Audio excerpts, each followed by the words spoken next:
Controversy of Columbus. Bibliography. Controversy. The controversy surrounding Columbus has sprouted in recent years, in which there's an argument about how he was a vile, murderous, genocidal human being who enslaved and killed thousands of Native Americans. Right around 90%, they estimated.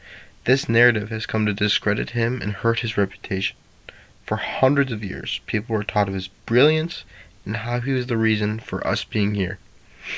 But now, we are taught he just so happened to come across the Americas, ravaged its people, and colonized it. My primary article. In an article written by Steve Wittenkoff, he talks about how Columbus's first impression of the natives was that he found them peaceful, kind, and loving, and also pretty intelligent. He showed respect and peace towards them, often exchanging gifts to show his thankfulness. According to Wittenkoff, Columbus recorded in his diary, "In the New World, there are no better people or a better land. They love their neighbors as themselves, and they have the sweetest speech in the world, and they are gentle and always laughing." When leaving his first voyage, Columbus was forced to leave 45 of his men due to one of his ships being destroyed upon landing. He ordered them to treat the natives with respect, especially the women, but they did not do this. They treated them harshly, raped the women, enslaved some of them, and when he returned on his second and third voyage, because they did it again when he left them there after his second voyage, he punished them by hanging them, and he had to execute many of his men because of this. Now, regarding the allegations of slavery, which is very commonly known today, Columbus did reportedly take certain tribes that he did not like. There was a certain tribe that was cannibals, and they would take children from other tribes and kill them and eat them, basically. And so, Columbus, coming from Europe, saw this and was like flabbergasted, because this is nothing he's ever seen before. He would take these people and kind of use them for mining of gold, because the main reason he was going to the Americas after his first voyage was he realized he could find gold there, and he wanted to supply the Spanish Empire with gold. And so he saw an opportunity and took it. Steve Wittenkoff. Steve Wittenkoff is a lecturer in church history at the Christendom College Graduate School of Theology in Alexandria, Virginia. He's a well-acclaimed historian and professor. Now, within his article, he shows that Columbus isn't a barbaric human being, but he's also not a saint. He's just a misunderstood human being who's misconstrued today as a genocidal maniac. He shows us that many of the things Columbus is blamed for was not actually him. He just basically got thrown the responsibility on him and is blamed for it, and is seen as this terrible human today. He wasn't the greatest human being. He enslaved people, but he's not as bad as we all thought. Now, this is the article about the opposing view. Bad Columbus. So it was written by Alicia Lee, who's an associate producer for the Situation Room for CNN, and she talks about the common view today of Columbus, and talks about the negative aspects of when he came here. And basically, she starts it off with saying he didn't actually find the Americas. He wasn't the first Europeans here. The Vikings were here 5 centuries earlier. So She starts off by immediately throwing that out there. She talks about how Columbus enslaved thousands of natives to work in the gold mines, but how also he brought many of them back to Europe to work as slaves in Europe, which is, I never knew that before. And most of them died before they even got there. So, and then Lee speaks on how Columbus brought many old world diseases to the Americas, which killed thousands of natives. I saw a stat where it said 90% of the native population was killed by these diseases. Millions, not thousands, but millions suffered. Now, Lee refers to the Oklahoma Medical Research Foundation when she states, in 1492, there was an estimated 250,000 indigenous people in Hispaniola, which was kind of like the original place where Columbus kind of settled down. It was like a settlement in the islands in South America. But in 1517, only 14,000 remained, which is wild. Hundreds of thousands of indigenous people died in just the span of, what is that, less than 30 years? That's wild. Now we're going back to good Columbus. So, Dinesh D'Souza is an Indian American right-wing politician, commentator, author, filmmaker, and conspiracy theorist. He's written dozens of books, and several of them are New York bestsellers.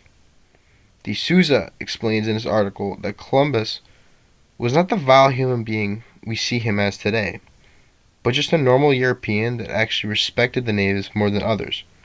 Just like Wittikoff, he quotes Columbus's diary when he says, "For Columbus, they were the handsomest men and the most beautiful women he had ever encountered." Columbus found the natives highly educated, although they had no religion. He believed he could talk them into believing in Christianity and not by force, because many of the other Europeans were forcing these natives to believe in like these religions, but Columbus saw them as already morally there. Like he saw them as like very peaceful people, and that he thought he would be able to just to talk them into it. Good versus bad Columbus. So these are the main points between the two sides. So good Columbus. These are the main points. Columbus loved the native tribes from his voyages, and he claims them throughout his diaries several times. He was blamed for acts of violence other men did, even though he hung them for them. He did not purposely start the large epidemics that killed thousands of natives. The spreading of viruses was unknown to them. Now for bad Columbus, these are the main points that we've gone over already. Columbus enslaved thousands of natives from tribes that he did not see eye to eye with. He then in turn killed many of them when they tried to revolt against him. Aware or not, Columbus was still the cause of enormous amounts of native deaths from viruses from the Old World. Now, what does the church say about Columbus? The church's doctrine is clearly against slavery. So it comes down to if Columbus did or did not enslave the Native Americans. Now, all the evidence points to that he may have forcefully made certain tribes work for him, and so in fact he would be technically defying church doctrine. People for Columbus? In recent years, hundreds of Columbus statues were taken down all throughout the country, which was the result of protests against him. Recently, in many places, Chicago being one of them, people are protesting for the return of these statues. In Little Italy, in Chicago, people have been demanding for a few months now for the return of their Columbus statues.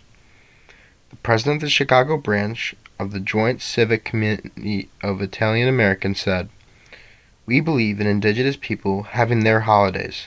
Why take ours?" These people believe it is disrespectful to Columbus and the whole Italian community to take down these statues. Some interesting things I learned. Now, while doing this project, I learned that a lot of people were passionate about the subject.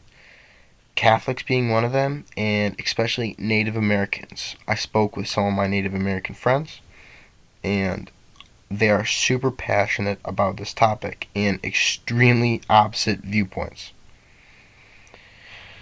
I mean, before doing this project, I wasn't really in tune with really any views upon it, but while looking into this, I learned so much about it. And I mean, if I really want to have an opinion about it, I gotta keep doing more research because there's so much that goes into it. It's hard to learn. It's hard to make an opinion about it because there's so much that goes into it, and it's honestly kind of confusing. This is my video. He also said, riches don't make a man rich; they only make him busy. That was a rather interesting quote of his. Back to his pious nature, no one should fear to undertake any task in the name of our Savior, if it is just and if the intention is purely for his holy service. The working out of all things has been assigned to each person by our Lord. So he would have kind of a rough end. He became the governor of a town called Hispaniola, and it didn't end up well for him. There was, mistreatment of the natives and exploitation and arguments back and forth between the queen of who owed who what and how much money was owed him. And he ended up actually being arrested and sent back to Spain on a ship in chains. So not the best of career endings for Christopher Columbus. But he did have a very deep prayer life, and perhaps he, towards the end of his life, was finding more communion with God, we could say. For he says, I am a most noteworthy sinner, but I have cried out to the Lord for grace and mercy, and they have covered me completely. I have found the sweetest consolation since I made it my whole purpose to enjoy his marvelous presence. So when Christopher Columbus would die in 1506 at the age of 55, he left most of his fortune to two causes: funding a new crusade in the Holy Land and funding for missionaries to go to the new world that he had discovered. So kind of showing the desire and the really what was in his heart in seeking out this exploration, which was evangelizing. So people complain about the exploitation of the natives and so on. But I mean, name me a country that wouldn't have exploited the natives, right? I mean, it's sad to say, but that's what always happens. It always happens anytime you have any kind of exploration or discovery. Somebody gets exploited, right? Somebody gets taken advantage of.